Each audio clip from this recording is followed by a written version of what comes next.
من دانیال عومەر قادر برای شەید ئیبراهیم عومەر قادر ناسراو بە شەید شاوە گەرمیانی. شەید شاوە لە ساڵی 2012 بەشداری هێزەکانی گەریلای کردەوە، ڕیسەکانی گەریلا، و لە 2016 شەید بووە، 3 ساڵ بەشدار بووە.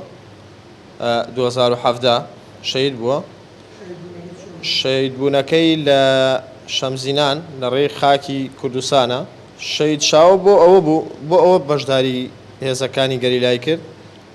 هەمیشە لە پەیامەکانێ بۆ ئێمەی ناردەوە بۆ کەس و کاری خۆی کە هاوکاری گەریلا بکەن، چونکە ئەوان پارێزەری ئەم خاکەن. ئەم خاکەیش ئامانەتی مامەڕیشە و دکتۆر قاسم لەو شەیدانی ڕێگا ئازادیە کە بەداخەوە ئێستا و خاکە لە مەترسیایە و ڕۆژ بە ڕۆژیش مەترسیەکە زیاترە بێ لە سەرمان، و ئەگەر ئەمڕۆ ڕۆژێک زیاتر مەترسیەکان لە سەرمان و فرۆشتنی خاکی کوردستان بەردەوام بێ، بەڕاستی ئەو هەتاکو و بە تەواوی داگیر نەکرێ ئەو کاتە باجەکەی باشترە دێن، نازانین چ بە هەڵەیەکمان کردووە. شەید شاهۆ پەیامی ئەوە بوو بە دژی داگیرکاریە بڕوات، بەچی کۆمەڵکوژیا بڕوات و بۆ پاراستنی خاکی کوردستان بە ڕۆحی خۆیان ئەوەکەن.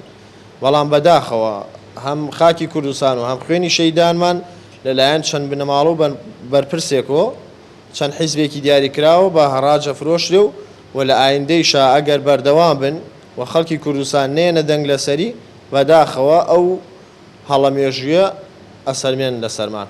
بانگەوازی من ئەوەیە یەک ڕیز بین و قبول نەکەین خاکمان هەرزان فرۆش بکرێ، و ئەگەر حیزبەکانی چەند حیزبێکی دەسەڵات ئەوان پێ قبوڵە، پێویستە خەڵک یەکدەنگ بێ و ئەوەی پێ قبول نەبێت. هەرچی پێ ئەکرێ پێویستە بکرێ، هەرچیان پێ بکرێ ئەبێ بیکەن، ئەبێ یەکدەنگ بن، ئەبێ یەک ڕیز بن، ئەوەی بەچەک کرا بیکەن، ئەوەیشی بە خۆپیشاندان و دژایەتیکردن بێ، هەر جۆرە دژایەتیەک هەر پاراستنە.